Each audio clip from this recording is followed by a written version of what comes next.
Bismillahirrahmanirrahim. Assalamualaikum warahmatullahi wabarakatuh.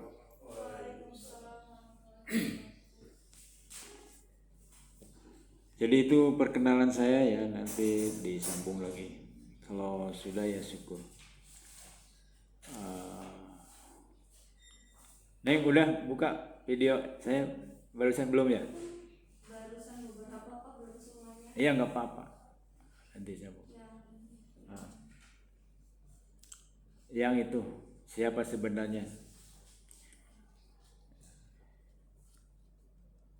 Ya, jadi kekuatan belajar itu ada 5 ya. Ini dipegang Neng, kasih Neng. Itu dibagi. Nah, nanti ke belakang kasih. Barangkali datang ya. Enggak. Oh berdua aja. Terima kasih, semoga rezekinya dilapangkan, dimudahkan dalam segala urusan dan diberikan jalan keluar oleh Allah Subhanahu wa taala. Nu kasep anu geulis ya. Jadi hadiah buat orang takwa itu 3, namanya surga dunia.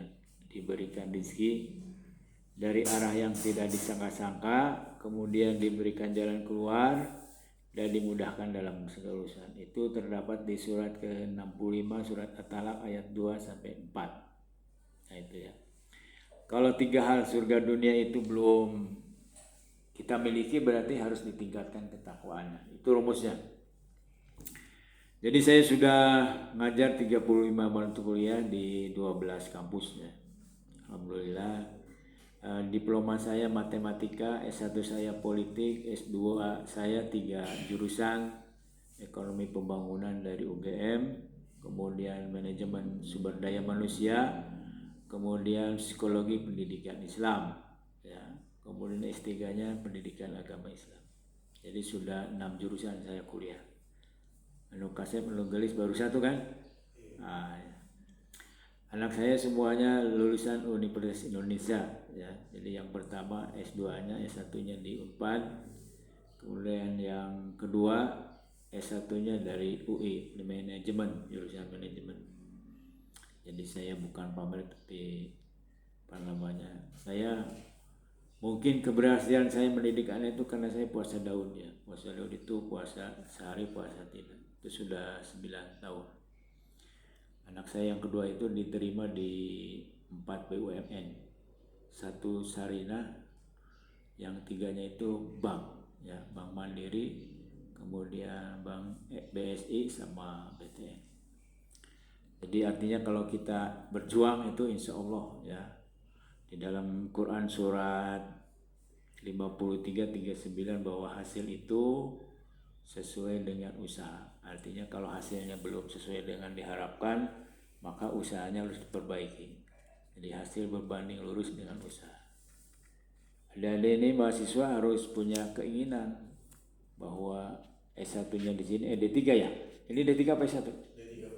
D3 ya, terus ya. Nanti kalau bisa S1-nya di yang ada itu di UGM atau di apa namanya?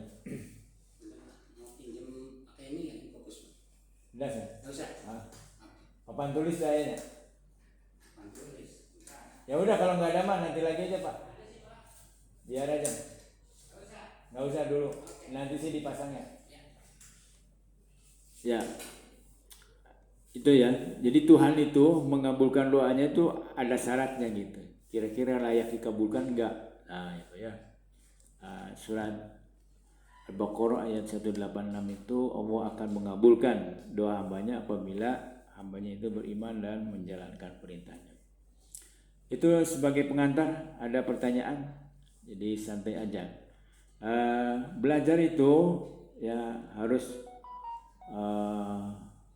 memenuhi syarat 3 hal. Yang pertama dalam kondisi tenang dan senang. Yang kedua harus dikasih tahu yang dipelajari itu ada manfaatnya dan ada tujuannya. Nah yang ketiga harus memberikan peluang kepada mahasiswa untuk berpikir ya. Jangan ngaji kuping begitu ya. Nah kemampuan belajar seorang itu rata-rata kalau dia membaca itu cuma 10%. Kalau dia lihat 20%, kalau dia dengar 30%. Kalau dia katakan, ya, belajar 70% dari apa yang dikatakan oleh seseorang dan 90% dari apa yang dia lakukan. Apa yang dimaksud dengan 90% itu adalah seperti ilmu-ilmu yang praktek, ya, komputer, renang, itu harus praktek. Kalau nggak praktek, ya nggak bisa-bisa. Begitu pemahamannya. Nah, 70% dari apa yang seseorang katakan itu artinya kalau dia mampu mengatakan sesuatu pasti ada sumber sebelumnya melalui mendengar atau melalui melihat atau melalui membaca, ya. Tidak mungkin dia mengucapkan sesuatu yang datanya tidak ada di otak. Itu sebagai pengantar, ya. Masuk ke sini kekuatan belajar itu ada 5. 1 baca, 2 dengar, ya. Kemudian ulang-ulang. Apa yang diulang-ulang? Yang 4 hal itu, sebelumnya dan sesudahnya. Nah, ucap, tulis. Supaya mudah mengingat, disingkatnya badut. Nah, itu kalau A-nya itu karena satu kata baca, begitu. Jadi 5 nih. Baca memakai mata, ya, dengar memakai telinga, kemudian ucap memakai mulut, tulis menggunakan tangan. Nah, 4 hal itu diulang-ulang, gitu. Tulis diulang-ulang, begitu. Ucap diulang-ulang, baca diulang-ulang, dengar diulang-ulang. Seperti itu. Terlalu cepat, ya bisa ini apa namanya? Kira-kira paham nggak? Nah, kalau ada paham itu biasanya ada pertanyaan. Belum? Nah, tenang aja nih. Saya ini keturunan alhamdulillah baik dari ibu kandung maupun bapak kandung itu apa namanya, keturunan yang kekayaannya tidak habis 7 turunan, ya, dari ibu kandung maupun bapak kandung. Dan saya keturunan yang ke-8. Apa coba maksudnya? Ya gitu. Pintar berarti ngerti tuh itu. Jadi saya anunya bodornya aja. Jadi suasana apa namanya tidak tegang itu harus bodor. Jadi di dalam buku psikologi pendidikan halaman 14 di bawah itu bahwa seorang guru, dosen, pembicara itu yang kalau ingin disenangi itu harus bisa humor. Ya, itu konsentrasinya 79,2%. Jadi saya harus belajar. Itu dari Abdul Somad. Ya, tapi pendengarnya tidak sehebat Abdul Somad, ya, ketawanya gitu. Karena dia itu bakat gitu. Bakat bawaan. Kalau saya harus belajar karena bakatnya tidak bisa bodor, ya. Nah, itu. Oke, sampai di sini. Nah, kalau sudah kita masuk, ya. Atau minta kenalan dulu nih, dari mana, SMA-nya di mana, orang tuanya kerja di mana. Siapa tahu teman saya, ya. Saya PNS tuh di Kabupaten Cirebon. Mangga, dari mana dulu? Kenalan di mana, orang tuanya kerja di mana. Mangga, siapa dulu? Perkenalkan, Assalamualaikum warahmatullahi wabarakatuh. Perkenalkan, nama saya Teresa Istiqomah, Pak. Saya dari lulusan dari Iman 2 Kota Cirebon. Oh, ibu itu ya, Ibu Hamidah, kenal? Yang dibilang bukan? Oh, di sini. Kalau saya Perjuangan. di Perjuangan, Pak. Oh, Pak ini, Pak Mukhlis ya. Ya, Bahasa Indonesia. Ya. Masih nggak dia? Nggak tahu ya. Senin baru lulus. sudah lama lulusnya, Pak. Oh, sudah lulus. Ya, mangga, lanjut. Bapak kebetulan ASN di Majalengka, Pak. Oh, Majalengka ya. Apa di bidang apa? Di bidang kehutanan dan perkebunan, Pak. Oh, iya iya. Ibu? Kalau ibu rumah tangga. Nah, kenapa pilih ini? Apa namanya, prodi dan kampusnya? Kalau pilih kampusnya karena saya tahu kalau Muhammadiyah itu sivitasnya itu cepat dan tentu di wilayah masyarakat itu Ya. dipercaya, Pak, untuk pendidikannya Iya. dan yang lainnya. Iya. Kalau kenapa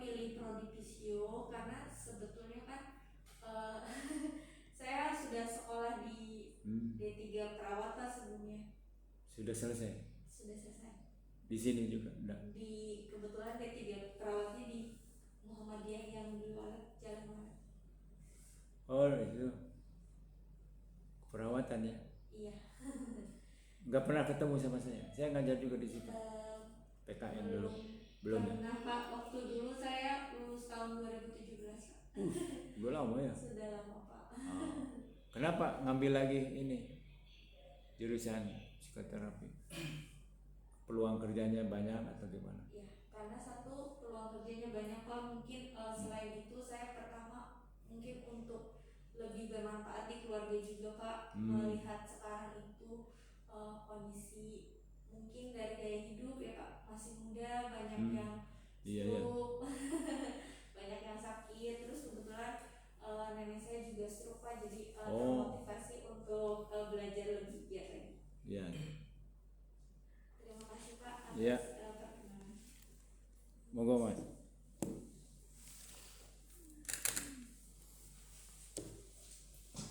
Assalamualaikum, kenalkan nama saya Pratama Ibnu Pak. Kalau saya lulusan SMA 7 pada saat itu Pak. Oh. Iya. 7 teh di mana 7 teh? Di Perjuangan. Iya. Yang saya lulusan tahun kemarin Pak. Baru lulus gitu. Iya. Iya. Kalau apa tuh ayah itu kayak punya mebel tuh Pak. Di mana? Di ini. Kaliwulu. Oh terus nih. Kaliwulu bukan? Bukan. Gak tahu namanya Pak. Kalau ibu rumah tangga. Iya.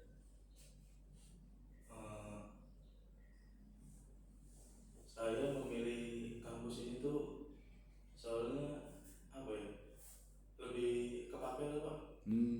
Kayak ngeliat tuh bagus gitu. Iya iya. Iya, lulusannya maksudnya udah jelas Pak mau kemana-kemananya. Kalau saya milih fisioterapi itu soalnya kakak saya kan udah ada yang di ekonomi, udah ada yang di manajemen gitu kan. Nah, kata ibu tuh coba ambil yang lain supaya nanti ilmunya bisa dibagi-bagi gitu Pak. Iya iya. Jadi nanti sekeluarga semua jurusan ada ya? Iya, jadi bisa bagi-bagi ilmu gitu. Iya iya. Iya. Itu aja Pak. Iya. Ya itu harus apa namanya, punya keinginan yang lebih ini. Jadi kita itu sebetulnya banyak peluang ya LPDP itu pada beasiswa ya. Kebetulan ponakan saya LPDP S2 S3-nya di Inggris ya, kedokteran, jadi dosen. Dan menurut Prabowo itu baru digunakan 60% karena tidak memenuhi syarat TOEFL sama TPA-nya. Jadi pemerintah menyediakan tapi harus memenuhi syarat. Nah itu yang 40%-nya tuh tidak memenuhi syarat, jadi nggak bisa. Kalau tidak memenuhi syarat itu nantinya berat gitu. Tapi kalau kita persiapkan itu maksimal umur 35 dan peluang tesnya 2 kali. Kalau sudah 2 kali tidak lulus ya nggak bisa. Pokoknya begitu. Jadi ya sebuah keharusan ya. Karena sudah S1 aja sudah ambalata. Saya ini naik Grab hampir tiap hari ya. Itu saya tanya 70% S1. Ya. Lulusan S1. Maksud saya kalau hanya untuk nyupir kan SMA juga cukup ya. Itu artinya ya padahal sudah, kata orang Sunda itu sudah ambalata ya. Jadi kita ini persaingan hidup sekarang semakin keras ya. Karena apa? Karena banyak pekerjaan manusia itu diganti oleh mesin ya. Sekarang masuk naik kereta aja tinggal nongol aja kepalanya, kalau udah bayar karcis langsung masuk ya dari pintu penjagaan. Jadi semakin lama itu semakin berorientasi pada teknologi. Sekarang ATM sudah banyak yang tutup ya, karena ada cruise, ada mobile banking ya, and so on. Jadi kalau kita susah cari uang berarti ilmu kita itu tidak sesuai dengan perkembangan zaman dan tempat ya. Karena di Korea Selatan itu membutuhkan tenaga kerja, Indonesia itu di pabrik-pabrik ya. Atau di Saudi Arabia sebetulnya masih butuh untuk pekerjaan rumah ya, asisten rumah tangga dan sebagainya. Jadi intinya kalau kita susah cari uang itu ilmunya harus diperbaiki gitu. Karena tidak sesuai dengan tempat atau perkembangan teknologi. Salah satu bisa dua-duanya gitu ya. Kita masuk pada Pancasila. Jadi Pancasila itu sebagaimana ada di situ ya. Kristalisasi ya, pandangan hidup dulu nih. Pandangan hidup suatu bangsa adalah kristalisasi dari nilai-nilai yang diyakini kebenarannya dan bertekad untuk mewujudkannya. Ini berangkatnya dari sini. Apa itu kristalisasi? Itu intisari ya, yang sepadan. Jadi kalau sepadan itu bukan sama, sepadan. Sepadan itu hampir mirip ya. Membayangkan kristalisasi itu seperti bagaimana proses terjadinya adanya santan nih, cipatri dari kelapa yang di atas tinggi itu dijatuhin ya, udah dijatuhin si kelapa itu dikupas kapasnya, udah kapasnya batoknya, udah batoknya kelapanya diparut ya, digocok-gocok, nah baru udah diparut diperas itu lalu keluarlah namanya santan. Nah itu prosesnya. Jadi nilai-nilai itu banyak, kemudian saripatinya itu diambil. Nilai itu apa? Sesuatu yang dianggap baik oleh bangsa, sesuatu yang dianggap indah oleh sebuah bangsa ya. Yang diyakini kebenarannya gitu. Dan bertekad untuk mewujudkannya. Nah, apa? Nah, gampangnya itu adalah buat bangsa Indonesia adalah masyarakat adil dan makmur. Ini. Ketika pandangan hidup maka akan menjadi pedoman hidup. Apa itu pedoman hidup? Rujukan manusia bertingkah laku. Itu namanya pedoman. Pedoman hidup menjadi dasar hukum. Ya. Nah, Pancasila itu menjadi dasar hukum 18 Agustus 1945. Itu. Ini urutan-urutan berpikirnya. Biasanya ini saya harus hafal dulu teman-teman nih. Satu aja. Kalau ini sudah hafal pandangan hidup, maka sudah belajar Pancasila 1 semester. Nah, jadi dari pandangan hidup menjadi pedoman hidup. Pedoman hidup karena harus tertulis maka dibikinlah dasar negara. Apa itu dasar negara? Adalah pondasi buat aturan bermasyarakat dan bernegara dalam satu negara. Nah di Indonesia itu adalah Undang-Undang Dasar 45. Intinya adalah mewujudkan masyarakat adil dan makmur. Nah jadi saya kalau kecepatan bilang, nanti kalau ada yang kurang paham bisa diulang, ini sudah direkam. Ini sudah 18 menit. Nah, optimalisasi manusia itu masih fokus itu sampai 20 menit. Kalau sudah 20 menit itu harus istirahat dulu. Nah, istirahat itu bisa menenangkan diri, bisa gerak begitu. Ini kalau 2 sih rada kagok geraknya gimana. Nah, jadi yang membuat orang senang itu bisa bernyanyi, bisa bersalawatan, bisa gerak gitu ya. Nah itu nanti tingtong nih kristalisasi dari terus gitu. Nanti ada metodenya untuk menghafal. Nah itu ya.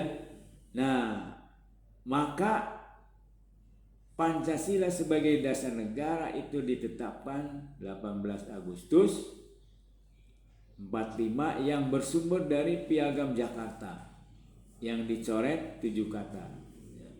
Jadi sebetulnya yang harusnya dibaca di 17 Agustus 45 itu oleh Bung Karno itu pembukaan, cuma nggak tahu karena apa ya, dokumen sebab-musababnya tidak ada penjelasan. maka dibacalah proklamasi. Dengan ini menyatakan kemerdekaan. Nah, dan seterusnya. Nah itu sampai di sini dulu saya buka.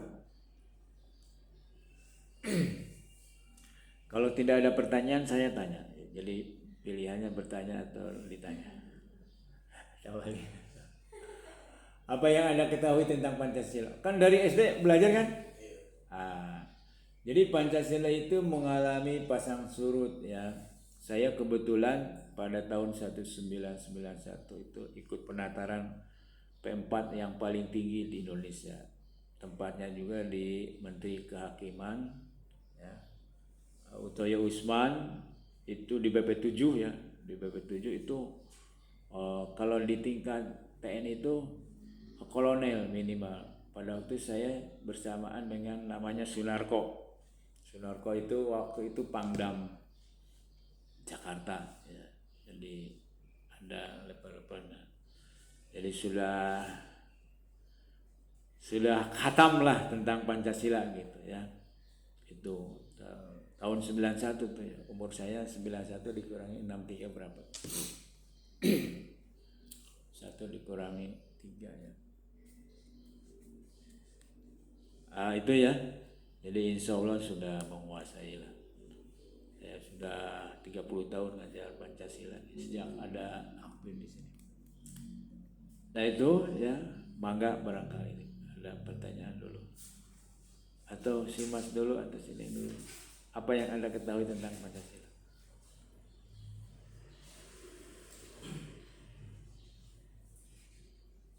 Kalau Pancasila sih kayak bagi saya mah pedoman bagi pemimpin dan rakyatnya gitu tuh Pak.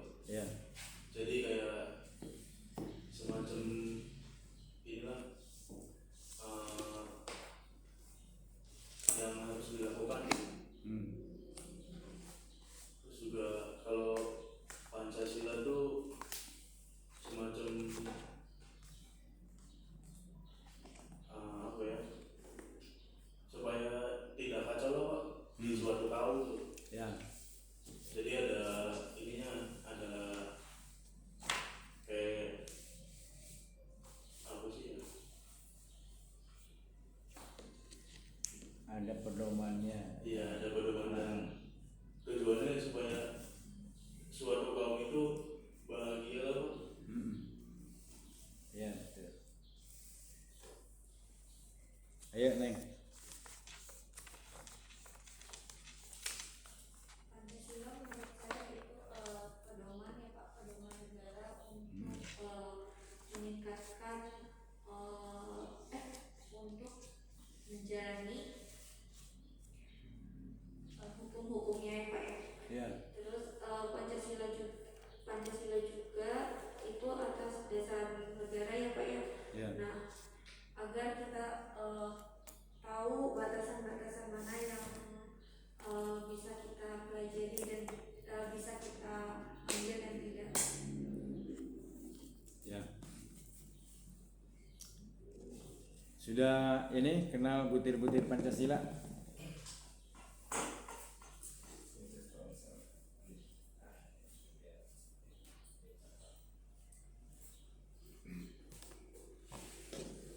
Ya, jadi Pancasila itu ada namanya butir-butir Pancasila ya. Enggak, nanti gantian aja pegang. Coba satu. Butir satu, sila pertama. Sila satu, ketua manusia Indonesia percaya dan semua kepada Tuhan Yang Maha Esa sesuai dengan agama dan kepercayaan masing-masing menurut dasar kemanusiaan yang adil dan beradab. Yang kedua itu Satu aja dulu dibahas. Satu ya. Apa itu isinya? manusia Indonesia percaya dan takwa kepada Tuhan Yang Maha Esa sesuai dengan agama dan kepercayaan masing-masing. Ya, jadi Pancasila itu memerintahkan kepada kita sebagai rakyat Indonesia untuk bertakwa ya. Takwa itu sebetulnya adanya di Islam aja. Intinya lah taat kepada agamanya masing-masing. Waktu itu yang disahkan itu hanya 5 agama ya. Belum Konghucu. Nah, Konghucu diakui sebagai salah satu agama itu zaman Gus Dur jadi presiden. Dan saya tanya kemarin sama Cina itu, katanya itu kan sebagai apa namanya, satu keyakinan saja gitu, Konghucu ya. Saya tanya kitabnya ada nggak ada, dia bilang sih, tapi nggak tahu karena dia nggak tahu ya.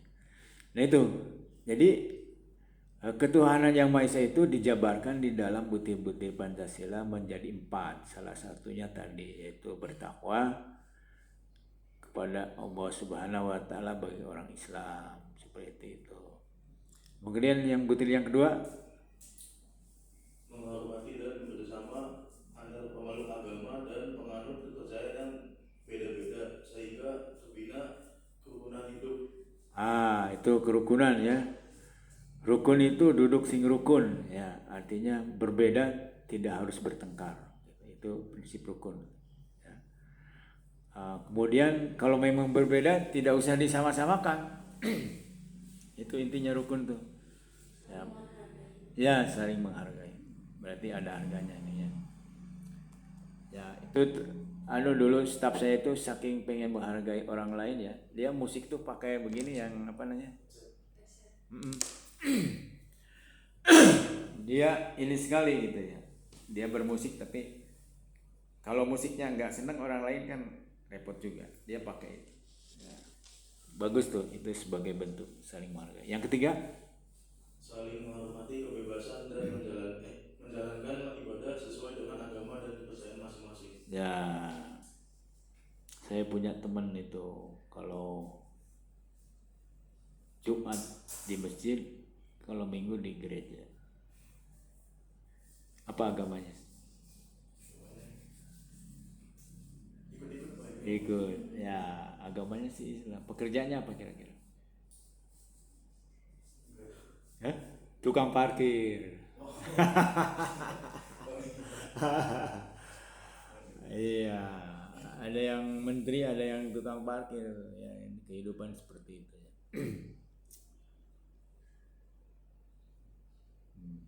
Ini dapat juga saya dari. Yang ketiga, tadi baru kedua ya? Yang ketiga itu Pak. Tiga. Yang keempat. Keempat. Yang keempat itu tidak memaksakan suatu agama dan kepercayaan kepada orang lain. Nah itu ya, nggak boleh memaksakan agama seorang pada yang lain. Islam mengajarkan bahwa masuk Islam itu harus secara sukarela berdasarkan proses berpikir. Ada seorang Batak namanya Nababan. Saya hanya satu-satunya Batak yang jadi penceramah. Jadi dia anak seorang miskin ya, tapi nggak tahu kenapa melihat seorang mubalik dia begitu inginnya. Jadilah dia sudah dakwah di 60 negara. Sewaktu-waktu dia ditanya sama audiennya, Pak, kok Bapak hebatnya? Kami ini dari lahir atau baru dibikin aja sudah Islam, tapi Islamnya seperti ini. Tapi Bapak hebat. Padahal Bapak tadi bilang orang tuanya sangat miskin. Dia bilang Islam itu ada Islam turunan dan Islam tanjakan. Kalau saya Islam tanjakan, kata dia, kata Nababan. Apa itu maksudnya Pak? Nah, Islam keturunan itu kan sejak lahir juga sudah Islam. Saya tanya nih, kalau kita sebagai pengendara supir ya, mobil misalnya, itu kalau jalannya nanjak apa yang diinjak oleh kaki? Gas ya. Nah, kalau turun yang diinjak, nah itu. Apa bedanya Islam tanjakan dan Islam turunan? Kalau Islam turunan tuh yang diinjak adalah rem. Maksudnya apa? Pengen bisa baca Quran besok lagi, pengen bisa bahasa Arab besok lagi, tarsok lagi. Nah itu. Kalau saya ini Islam tanjakan, jadi yang diinjak gas. Saya harus bisa baca Quran 5 bulan. Saya harus bisa baca bahasa Arab 2 tahun misalnya. Selalu bikin target. Jadi yang diinjak itu gas, cepat. Nah, bisa kita lihat Nababan, kemudian yang Felix ya. Felix siapa itu? Yang Cina tuh Felixio ya, kemudian sapi Antonio. Itu sapi Antonio itu bikin buku itu harganya 1 juta satu paket. Saya beli, bagus sekali itu. Nah kita ini Islam turunan, jadi ya santai aja.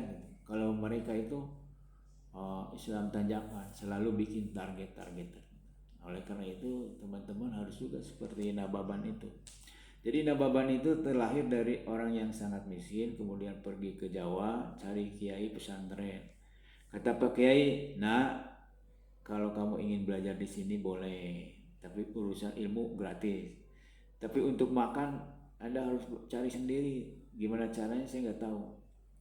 Nah, lalu dia melakukan dengan mencari rumput ya, buat dijual ke orang yang punya kambing. Ya, waktu itu paling dapatnya 1.000 begitu ya. Teman-teman nggak percaya nggak, gaji saya PNS tahun 1999 itu 114. Kalau sekarang cukup apa itu? Ke Padang juga nggak cukup tuh. Warung Padang ya. Artinya apa? Nilai uang itu menurun terus. Ya, dalam keadaan normal aja 10% turun. Saya menjual tanah itu tahun 93 ya, dengan luas yang sama tahun 2020. Itu 93 harganya cuma 1 juta. Kalau 2020 itu 400 juta. Dalam ya jangka 30 tahun bedanya. Jadi tanah itu rata-rata naiknya itu 20% setiap tahun. Jadi kalau investasi yang aman dan terbaik itu adalah tanah, bukan yang lain. Uang itu menurun itu. Jadi maksudnya begini, kalau uang hari ini 1 juta, itu tahun depan itu nilainya menurun jadi bukan 10%, 900 seperti itu. Jadi saya beli, kalau jadi tuh beli rumah itu 2,5 juta tahun 95 baru masuk PNS. Nah 10 tahun kemudian itu 25 juta harga rumahnya, rumah sederhana. Cuma waktu itu dibeliin untuk perluasan dapur ya. Kata saya tuh kalau dulu dibeliin seperti itu. Tapi kalau ada bangunannya semakin turun harganya, tanah semakin naik. Jadi bagusnya kosong. Ya seperti itu ya. Kembali kepada Nababan. Tapi digigih itu ya, dengan seperti itu terus berjuang dan selalu misalnya masuk ke bahasa Arab dari Saudi itu di Jakarta. Sebetulnya dia dinyatakan tidak lulus, tapi karena melihat semangat